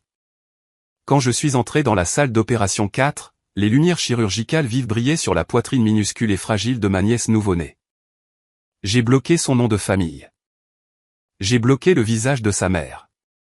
La salle d'opération était glaciale, exactement comme je le préfère. Le bip rythmique et régulier des moniteurs cardiaques était le seul son dans la pièce. Pendant les 8 heures suivantes, j'ai réalisé l'une des opérations de changement artériel les plus épuisantes et les plus précises microscopiquement de toute ma carrière. J'ai détaché la minuscule aorte et l'artère pulmonaire, les transposant à leurs positions anatomiques correctes et relocalisant soigneusement les artères coronaires microscopiques. C'était une symphonie sans faute de science médicale. Et quand je me suis finalement reculé de la table d'opération et que j'ai retiré mes gants chirurgicaux, le cœur du bébé battait parfaitement. Il était rose, sain et complètement réparé. J'avais fait exactement ce que j'avais promis de faire. Je ne suis pas allé à la salle d'attente pour annoncer la bonne nouvelle. J'ai demandé à l'infirmière en chef de dire à la famille Evans que la procédure était un succès complet et que le chirurgien avait déjà quitté l'hôpital pour la journée. Je suis allé à la vestiaire, je me suis changé pour mes vêtements de ville, j'ai marché jusqu'à ma voiture et je suis rentré chez moi, ma belle maison surplombant l'océan. Je ne les ai jamais revus. L'administration de l'hôpital a parfaitement appliqué mes limites. Le bébé s'est complètement rétabli et est sorti un mois plus tard sous les soins d'un autre médecin. Mes parents et ma sœur sont retournés à leur vie misérable et défaillante à Lyon, sachant pour le reste de leur vie qu'ils devaient la survie de leur enfant à la même femme exacte qu'ils avaient essayé d'effacer complètement il y a 5 ans. Si nous regardons cette histoire sous un angle psychologique, nous devons parler du concept profondément toxique de la valeur personnelle conditionnelle. Pendant les 20 premières années de ma vie, j'ai sincèrement cru que ma valeur en tant qu'être humain dépendait entièrement de l'approbation de mes parents. Je pensais que si j'accomplissais juste assez, si je me faisais juste assez petite pour qu'ils soient à l'aise, si j'absorbais assez de leurs abus, ils finiraient par m'aimer. Mais la dure réalité des dynamiques familiales toxiques est que le but se déplacera toujours. Vous pouvez littéralement devenir un chirurgien de classe mondiale et ils trouveront toujours un moyen de vous faire sentir comme une déception massive si cela sert leur narration. La vraie famille n'est pas définie simplement par l'ADN partagé ou les liens obligatoires du sang. La famille est véritablement définie par les personnes qui se présentent constamment pour vous, qui célèbrent vos victoires au lieu de les détruire, et qui offrent une acceptation inconditionnelle lorsque vous en avez le plus besoin. Lorsque vous décidez enfin de vous éloigner d'un environnement toxique, établir des limites strictes n'est jamais un acte de vengeance mesquin. Les limites ne sont pas égoïstes. Elles sont le respect de soi. Elles sont un mur de fer nécessaire qui déclare exactement où commence votre nouvelle vie et où leur dommage se termine enfin. Vous avez tout à fait le droit de construire tranquillement votre propre empire, de choisir votre propre famille et de refuser l'accès à quiconque ne reconnaît votre valeur qu'une fois que cela devient une question de vie ou de mort. Votre valeur est déterminée par ce que vous construisez quand personne ne regarde et par qui vous devenez quand tout le monde vous compte pour perdu.